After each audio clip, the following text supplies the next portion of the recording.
Good morning class, welcome back to commerce nook. तो last class में हमने unit 1 complete कर दिया था। आज हम लोग स्टार्ट करेंगे यूनिट 2 नॉन स्टोर रिटेलिंग। तो अगर आपके पास 9th क्लास में रिटेल आपके पास हुआ तो आपने एक टॉपिक पढ़ा होगा store retailing and non store retailing. Store retailing क्या होता है? यहाँ पर आपके पास एक फिज़िकल स्टोर है जहाँ पर कस्टमर आपके पास आ रहा है और वो आपसे सामान खरीद रहा है। ये क्या है? ये स्टोर रिटेलिंग है। नॉन स्टोर रिटेलिंग में आपके पास कोई फिज़िकल प्लेस नहीं है जहाँ से आप सामान बेच सकते हैं, तो ये वो आ जाएंगे। तो इसके एग्जांपल क्या हो सकते हैं? एक तो हो सकते हैं हमारे ये ऑनलाइन स्टोर्स, ठीक है। दूसरा हो सकते हैं टेलीविज़न शॉपिंग, ठीक है। इसमें टेलीविज़न शॉपिंग में एग्जांपल आप ले सकते हो ये जो नापतोल का जो चैनल आता है जहाँ पर वो टीवी पे आपको अपना नीचे नंबर दे देते हैं एंड देन वो अपने प्रोडक्ट टीवी पर आपको दिखाते रहते हैं, ठीक है। तो ये किसका पार्ट है? ये नॉन स्टोर रिटेलिंग का पार्ट है जहाँ पर आपके पास एक फ़िज़िकल प्लेस नहीं है सामान बेचने के लिए, या फिर कस्टमर आपके पास किसी स्टोर में नहीं आ रहा है, ठीक है। तो ये नॉन स्टोर रिटेलिंग है जो हम इस यूनिट में पढ़ने वाले हैं।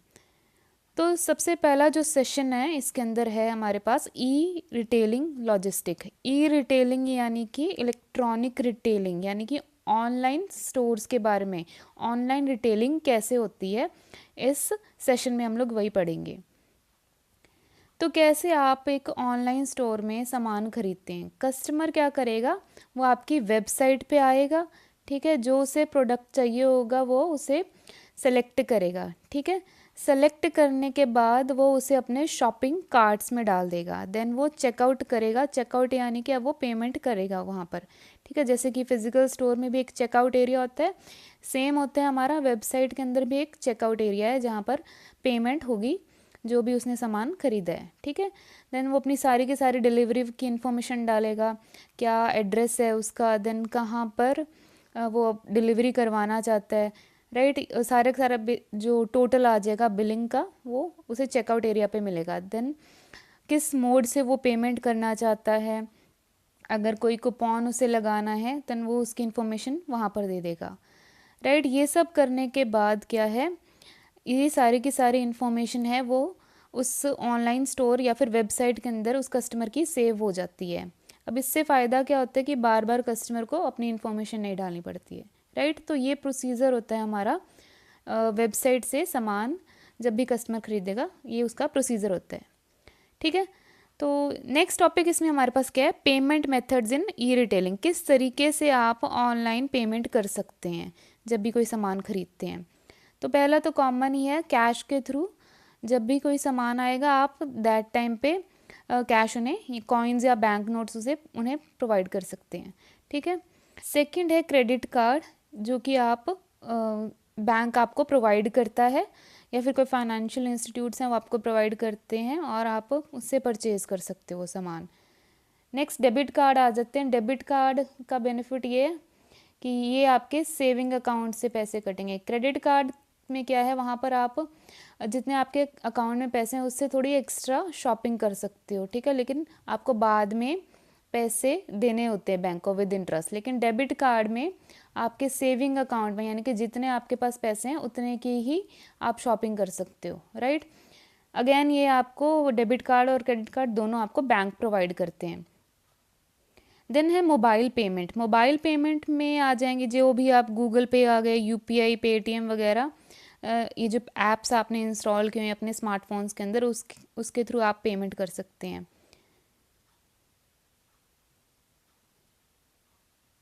ये हमारे सारे ऐप्स हो गए। Then contactless payment. Contactless payment यानी कि जो भी आपके पास टेक्नोलॉजी है वो डायरेक्ट कॉन्टैक्ट में नहीं आ रही है, ठीक है। अब कैसे होगी फिर? ये एक तो इसका एग्जांपल हो सकता है ये क्यूआर कोड के थ्रू आप पेमेंट कर रहे हो, ठीक है। या फिर ये जो आपके कार्ड्स होते हैं, डेबिट या क्रेडिट कार्ड्स होते हैं, उसके अंदर ना वाईफाई की चिप लगी होती है, ठीक है। तो जैसे ही आप उस कार्ड रीडर मशीन के ऊपर उसे ऊपर रखोगे वो अपने आप ही उसे कैच कर लेगा और साथ के साथ पेमेंट हो जाती है, ठीक है। तो इसके अंदर एक तो टैप पेमेंट कार्ड आ जाते हैं, दूसरा आ जाता है कि जैसे ही उसके ऊपर ही रखेंगे हवा में ही वो साथ के साथ उसे कैच कर लेगा, ठीक है। ये फ्रीक्वेंसी की वजह से या फिर नियर फील्ड कम्युनिकेशन की वजह से आपकी पेमेंट प्रोसेस हो जाती है। ठीक है, इसे हम बोलते हैं कॉन्टैक्टलेस पेमेंट। या एंड इसका एक और एग्जांपल ले सकते हैं, ये जो एप्पल वॉचेस होती है, यहाँ पर भी कोई कांटेक्ट नहीं हो रहा है इस कार्ड रीडर मशीन का और ये जो एप्पल की जो वॉच है उसका, वो साथ के साथ जैसे उसे उसके ऊपर हवा में होगी वो वॉच एंड वो साथ के साथ उसको कैच कर लेगा एंड पेमेंट प्रोसेस हो जाएगी वहाँ पर, राइट। नेक्स्ट ऑप्शन है ऑनलाइन पेमेंट। अगेन ये जो हमारे पास ऐप्स हैं, मोबीक्विक के ऐप हो गए, जियो मनी, फ़ोनपे, फ्रीचार्ज, ये क्या करते हैं, आपकी पेमेंट को प्रोसेस करने में हेल्प करते हैं, एज अ गेटवे काम करते हैं बिटवीन रिटेलर की जो वेबसाइट है और कस्टमर का जो बैंक है, उन दोनों के बीच में एज अ गेटवे काम करेंगे ये लोग। ठीक है, customer can make payment for their purchases online using payment gateways integrated into retailers website और mobile application online payment methods, right. Then next option है हमारे पास गिफ्ट कार्ड का। गिफ्ट कार्ड में क्या होता है, ये प्रीपेड कार्ड्स होते हैं। तो लेट्स से कि आपने अमेज़ॉन से कुछ ख़रीदा, ठीक है, अमेज़ॉन से ख़रीदने के बाद आपने मान लो 10,000 की शॉपिंग कर ली, तो अमेज़ॉन वालों ने आपको एक गिफ्ट कार्ड दे दिया। अब उस गिफ्ट कार्ड में उन्होंने आपको ऑप्शन दिया कि आप 1,000 रुपये की शॉपिंग वो इस गिफ्ट कार्ड से कर सकते हो, यानी कि ये 1,000 रुपये अब आपके पास हैं और आप इसकी पेमेंट पहले से ही हो चुकी है, तो आप कुछ भी खरीदोगे आपको दोबारा पेमेंट करने की ज़रूरत नहीं है, क्योंकि आपके पास ये गिफ्ट कार्ड पहले से अवेल किया हुआ है। ठीक है, तो ये जो गिफ्ट कार्ड की वजह से अब आप फ्रीली शॉपिंग कर सकते हो, right. These are gift card और store credit issued by the retailer. तो जहाँ से आपको वो गिफ्ट कार्ड मिला है वहीं से आप लोग वो शॉपिंग कर सकते हो। तो ऐसा नहीं है कि आपके पास अमेज़ॉन का गिफ्ट कार्ड है तो आप मिंत्रा से जाके शॉपिंग करोगे, नहीं, राइट। यहाँ पर आपको अमेज़ॉन से ही शॉपिंग करनी पड़ेगी, तभी आपको उसका बेनिफिट मिल पाएगा। नेक्स्ट ऑप्शन है इलेक्ट्रॉनिक फ़ंड ट्रांसफ़र, जिसे हम EFT भी बोल देते हैं। तो इन इलेक्ट्रॉनिकली आप एक बैंक से क्या कर रहे हो, जो रिटेलर का अकाउंट है वहाँ पर पेमेंट कर रहे हो। ठीक है, तो ऑप्शन यहाँ पर अगेन हमारे पास UPI है, RTGS है एंड नेफ्ट है। तो UPI तो आपको पता ही होगा, ये RTGS एंड नेफ्ट हमारे पास पुराने पेमेंट मोड्स हैं, जब ये UPI आया नहीं था हमारे पास। ठीक है, RTGS real time gross settlement, NEFT होता है नेशनल इलेक्ट्रॉनिक फ़ंड ट्रांसफ़र। तो एक बैंक से दूसरे बैंक में जब आपको मनी ट्रांसफ़र करनी है देन हम इन मोड्स का इस्तेमाल करते हैं। थोड़ा सा डिफरेंस है, क्या डिफरेंस है RTGS और नेफ्ट में। RTGS में मिनिमम जो आपको पैसा सेंड करना है वो 2 लाख का होना चाहिए, और जो नेफ्ट में कोई उन्होंने मिनिमम लिमिट नहीं रखी है और मैक्सिमम लिमिट दोनों में ही नहीं है। तो मान लो आपको किसी को 1.5 लाख रुपए भेजने हैं, ठीक है, तो उस केस में आपको नेफ्ट करना पड़ेगा। क्यों? क्योंकि RTGS में मिनिमम आपको 2 लाख तो होने ही चाहिए किसी को भेजने के लिए। ठीक है, तो उस केस में आपको नेफ्ट भेजने होंगे। तो 40,000 भेजने या फिर 15,000 भेजने, 20,000 भेजने हैं, तो उस केस में आपको नेफ्ट यूज़ करना पड़ेगा। नेक्स्ट है चेक। चेक के थ्रू भी हम लोग पेमेंट कर सकते हैं। कैसे करते हैं कि आपको किसी को पैसे भेजने, आप उसका नेम लिखोगे, अमाउंट लिखोगे और अपने साइन करोगे, अकाउंट नंबर डालोगे, ये सब क्या है, इससे आपकी और वो उस जिसे आप रिटेलर को आप पकड़ा देंगे, देन वो रिटेलर क्या करेगा, उस चेक को लेकर बैंक के पास चला जाएगा और बैंक उसने वो पैसे आप उस रिटेलर को प्रोवाइड कर देंगे। ठीक है, ये इस तरीके से भी पेमेंट हो जाएगी। नेक्स्ट है इंस्टॉलमेंट पेमेंट। इंस्टॉलमेंट पेमेंट में क्या है कि आप सारी अमाउंट एक साथ नहीं पे कर रहे हो, आप मल्टीपल इंस्टॉलमेंट में कर रहे हो, यानी कि थोड़ा पैसा भी दे दिया, थोड़ा बाद में दे दिया, इस तरीके से पेमेंट आप कर रहे हो, राइट। एक स्पेसिफिक टाइम पीरियड के अंदर आपको ये करना पड़ेगा। मान लो कि 1 साल का आपको टाइम दिया, तो 1 साल के अंदर अंदर आपको वो सारी की सारी अमाउंट पे करनी होगी। देन और next topic is product delivery, कि सामान कैसे कस्टमर को डिलीवर किया जाता है। तो 2 तरीके के हमारे पास प्रोडक्ट होते हैं, एक होते हैं फिज़िकल प्रोडक्ट और दूसरा होता है डिजिटल प्रोडक्ट। ठीक है, फिज़िकल प्रोडक्ट है जिस सामान को मैं टच कर सकती हूँ, वो हो गए मेरे फिज़िकल प्रोडक्ट।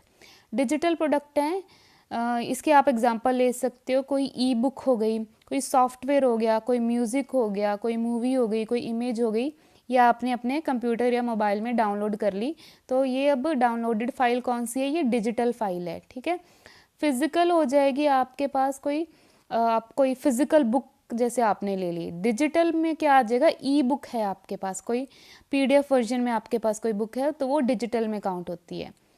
तो ऐसे केस में कैसे प्रोडक्ट डिलीवर होता है, हमारा टॉपिक क्या है, प्रोडक्ट डिलीवरी। तो प्रोडक्ट की डिलीवरी कैसे की जा सकती है, एक तो डाउनलोडिंग करके, ठीक है, मैंने कोई सॉफ्टवेयर डाउनलोड कर लिया, कोई ई बुक डाउनलोड कर ली, कोई मूवी डाउनलोड कर ली, तो इससे क्या है, मेरे पास प्रोडक्ट की डिलीवरी हो गई।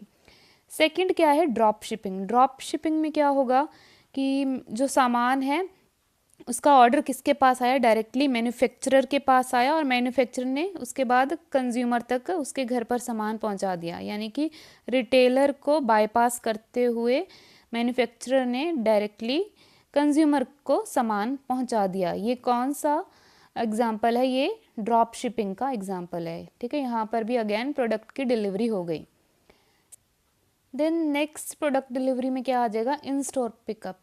तो लेट्स से कि आपने एप्पल के ऑनलाइन स्टोर से कोई उनका प्रोडक्ट खरीद लिया, ठीक है, लेकिन आपने इंस्टेड ऑफ ऑनलाइन सामान के घर पे आने का वेट करने के बजाय आपने उनके नियर बाय स्टोर को लोकेट किया, देन डायरेक्टली जो उनका फिजिकल स्टोर है वहाँ सर जाके सामान है वो अपना पिक कर लिया, ठीक है।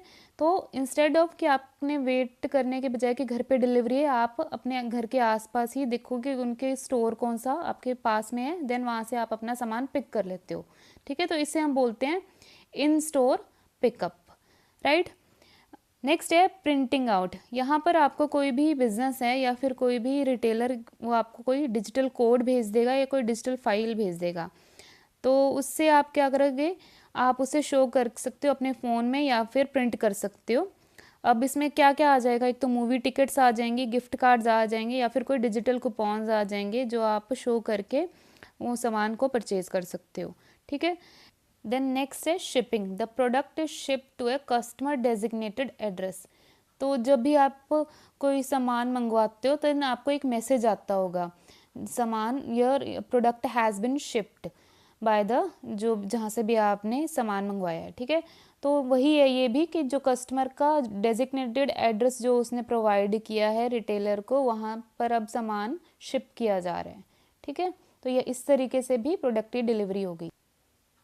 नेक्स्ट इज विल कॉल या फिर ICOBO, in care of box office or at the door pickup.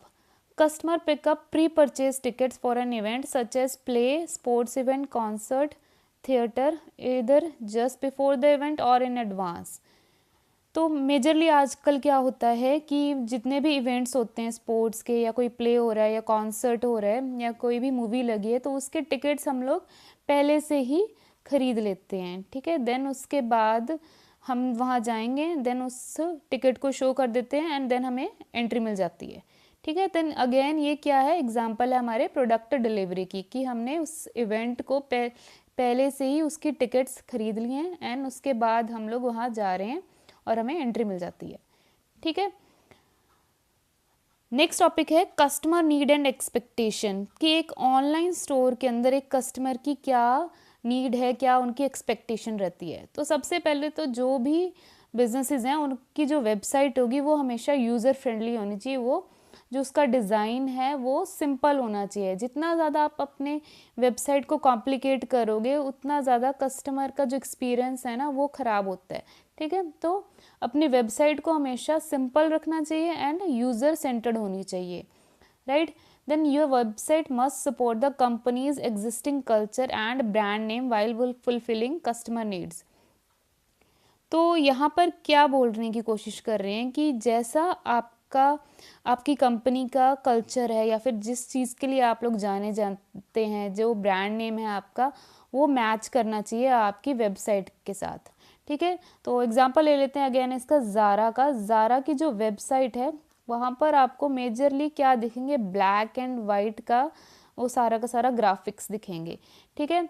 Again अगर मैं चली जाती हूँ किसी नायका के स्टोर पे, तो नायका में भी आपको किस तरीके का कलर थीम दिखेगा, एक तो पिंक और अगेन वाइट का, ठीक है। तो यहाँ पर वो क्या शो कर रहे हैं, ये जो कलर्स हो गए, जिस तरीके का फॉन्ट का इस्तेमाल कर रहे हैं, ठीक है, जिस तरीके के वो सामान बेच रहे हैं, ये सब क्या है, ये आपके ब्रांड का पार्ट है, ठीक है, तो आपकी जो वेबसाइट है वो आपकी ब्रांड के साथ या फिर आपके कल्चर के साथ मैच करनी चाहिए, ठीक है, और साथ के साथ वो कस्टमर की नीड को भी सेटिस्फाई करे।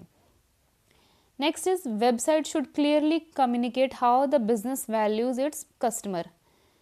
तो जितने भी अच्छे बिजनेसेस हैं वो हमेशा अपने वेबसाइट के ऊपर अपना विजन या फिर मिशन स्टेटमेंट या फिर दोनों चीज़ें वो डालेंगे ही डालेंगे। आप अभी आप टाटा की वेबसाइट जाकर चेक कर सकते हो, उन्होंने अपना विजन एंड मिशन अलग से उन्होंने स्टेट किया होगा। कोर वैल्यूज़ भी वो अपने वहाँ पर बताते हैं कि उनकी बिज़नेस की कोर वैल्यूज़ क्या है। एप्पल की वेबसाइट चलाकर देख लो, ज़ारा की देख लो, या फिर किसी भी बिज़नेस की देख लो, रेप्यूटेड बिज़नेस की देखोगे तो उन्होंने साफ तौर पे लिखे है कि वो अपने उनके बिज़नेस की कोर वैल्यूज़ क्या है, किस लिए वो जाने जाते हैं, क्या उनका विजन है, क्या उनका मिशन है। तो आपका जो वेबसाइट होना चाहिए वहाँ पर क्लियरली ये सब चीज़ें स्टेट की होनी चाहिए। Next is keep your promises. जो चीज़ आप प्रॉमिस कर रहे हो अपने कस्टमर को वो साथ के साथ उन्हें डिलीवर भी करनी होगी आपको, ठीक है, ताकि कस्टमर का भरोसा आपके ऊपर बना रहे। ऑनलाइन स्टोर तभी सक्सेसफुल होते हैं जब जो आप चीज़ कमिट करते हो कि हम प्रोवाइड करेंगे एंड देन वो आप उन्हें प्रोवाइड करते हो, तो आपके ऊपर कस्टमर का भरोसा बना रहता है एंड देन ऑब्वियसली आपकी सेल्स वहाँ पर इंक्रीज होती ही होती है। Next is catering people with different age, gender, culture, taste and preferences. तो जिस कैटेगरी को आप लोग या फिर जिस कैटेगरी को आप सामान बेच रहे हो उनकी नीड्स को केटर करने का काम भी आप ही का है। Constantly update your web store, जो आपका स्टोर है, ऑनलाइन स्टोर है, उसे अपडेटेड रखो। Provide best customer services. अगर कस्टमर की कोई कंप्लेंट आ रही है तो साथ के साथ उन्हें रिजॉल्व करना, ठीक है, अपनी कस्टमर सर्विस के ऊपर काम करना, ये आपका मेन फोकस होना चाहिए ऑनलाइन स्टोर के अंदर। Customer data protection, main issue क्या आता है ऑनलाइन बिजनेसेस के अंदर कि वो लोग कस्टमर का डाटा प्रोटेक्ट नहीं कर पाते हैं, जिस वजह से अगेन जो कस्टमर का भरोसा है आपके ऊपर से उठ जाता है, ठीक है। तो यहाँ पर ऑनलाइन स्टोर में आपकी ये बहुत बड़ी जिम्मेदारी बन जाती है कि जो भी कस्टमर आपको डाटा आपको दे रहा है उसे प्रोटेक्ट करना, right. So that is all for today's class. I hope कि आज की क्लास आपको क्लियर हो गई हो। बाकी का टॉपिक हम लोग नेक्स्ट क्लास में करेंगे। See you in the next class. Thank you.